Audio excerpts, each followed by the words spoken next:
Kamusta mga boss? Welcome sa aking munting channel na kung saan may kantahan na may kwentuhan pa, ang kanta-kwento. Jerome Everdome, the Filipino Elvis impersonator who outshines the legends. Sa mundo ng Elvis impersonation, maraming talento ang naglalaban-laban. Ngunit, isang pangalan ang tunay na nangingibabaw. Jerome Everdome mula sa Pilipinas. Tingnan natin kung paano niya nilampaso ang tatlong sikat na Elvis impersonators, si Meta P6, Joseph Hall, at Elvis Dreams. Pero bago tayo mag-start, kung bago ka dito sa ating channel, hihingin ko po muna ang inyong like at subscribe bilang suporta sa ating channel. At pati na rin sa ating FB page. Tapos paki-comment mo din kakwento kung taga saan ka, para malaman ko kung hanggang saan umabot ang kwento nating ito. Maraming salamat. Sino-sino nga ba sila na pibataob ng ating pambato? Na si Jerome Everdome, ating isa-isahin, samahan niyo ako. Una nga dito, si Meta P6, na kilala sa kanyang makabagbag damdaming boses at mga extravagant na costumes. Ngunit sa kabila ng kanyang mga magagandang pagtatanghal, may kulang pa rin sa kanyang karisma. You ain't nothing but a hound dog, yeah. Crying all the time. Well, that was just a lie. Well, you ain't never caught a rabbit when you ain't no friend of mine. You look like an angel, but I got wise. You're the devil in disguise. You look like an angel. Walk like an angel. Walk like an angel. In disguise.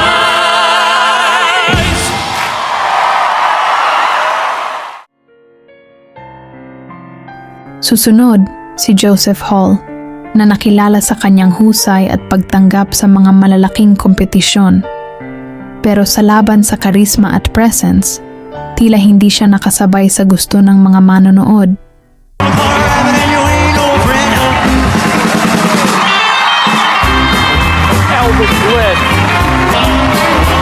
You ain't nothing but a hound dog. You got it all high. Well, you ain't never caught a rabbit. You ain't no friend.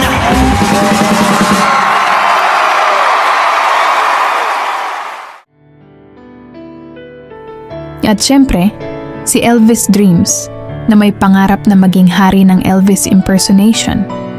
Pero sa kanyang pagsabak sa mga malalaking entablado, mukhang kailangan pa rin niyang pagbutihin ang kanyang performance. Well, it's down there on a lonely street.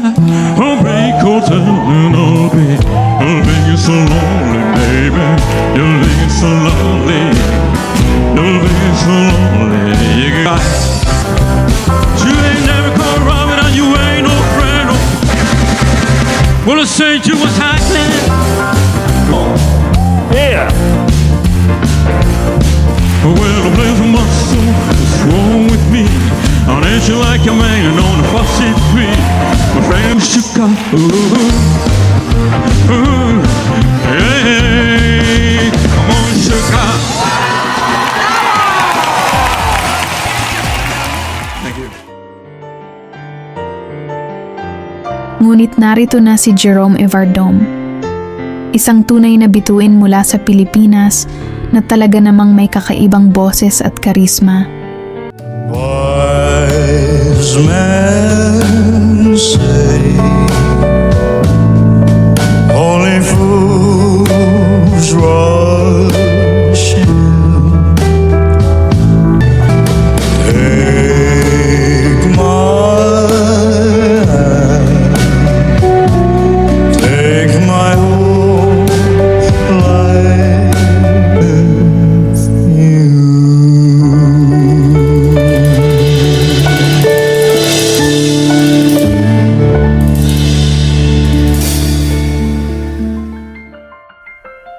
Ipinapamalas niya ang esensya ni Elvis Presley habang siya ay nagpapakita ng sariling galing at estilo. Hindi man mula sa mga malalaking kompetisyon, napatunayan niya na siya ang tunay na hari ng stage. Pagdating sa pagiging Elvis, kapag kumanta si Jerome, ramdam mo ang kwento sa bawat nota. Dahil sa kanyang karisma, para kang nandoon mismo sa panahon ni Elvis. Ano ang nagbibigay sa kanya ng edge kumpara sa iba? Una, ang kanyang boses, purong klasikal na Elvis. Pangalawa, ang karisma. Kaya niyang iengganyo ang audience mula simula hanggang sa dulo ng kanyang performance. At lastly, ang passion niya bilang artist, na siyang nagbibigay ng kakaibang espiritu sa kanyang bawat tugtog. Kiss me quick while we still have a sweet. Hold me close and never let me go. 'Cause tomorrows can be so uncertain. Love can fly and leave just hurting. Kiss me quick because I love you so, love you so, love you so. I wonder if you're lonesome tonight. You know, someone said that the world's a stage and each must play a part. Fate had me playing in love with just my sweetheart. Act one was where we met. I love you at first glance. You read your lines so cleverly and never missed a cue. Then came Act two. You seemed to change, you acted strange, and why I've never known. Honey, oh honey, you lied when you said you loved me, and I had no cause to doubt you. No, no, you know that I would ever live. Yes, I would rather live with your lies than go on living without you. Now the stage is bare, and I'm standing there with emptiness all around. And if you won't come back to me, then they can bring the curtain down. Is your heart filled with Si Jerome Everdome ay hindi nasisisi sa kanyang tagumpay.